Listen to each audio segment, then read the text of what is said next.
Hiyo mambo unaniambia hapa. Sasa wewe sio mbunge tena.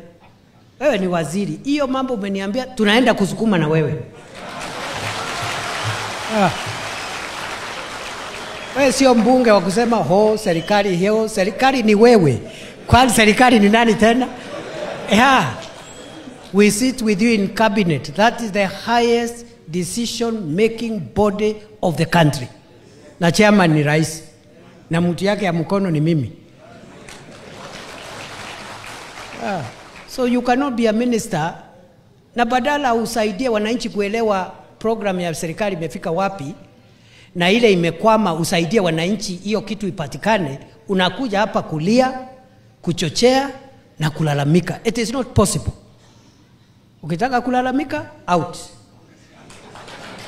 Kama umeshindwa kutetea watu, out. Kama unataka kutetea watu ya mbele wapate maendeleo, in.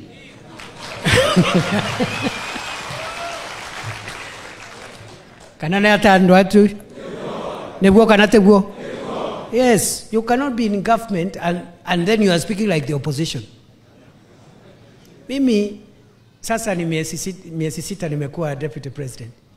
Umesikia nikilalamika hata siku moja? You cannot complain.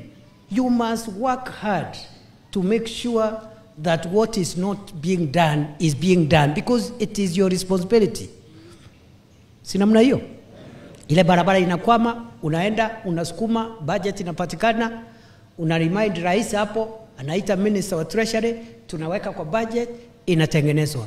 Kijiji ambayo iko na stima, wajumbe wanakueleza, unaongea na watu ya stima, unaita waziri, unaita PS, inanyoroka. That is the work of us who are in government.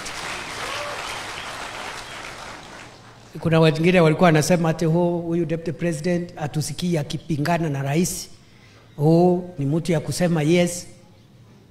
Mimi nauliza, ujui job description ya deputy president ni kusaidia rais kazi, ni kusema yes.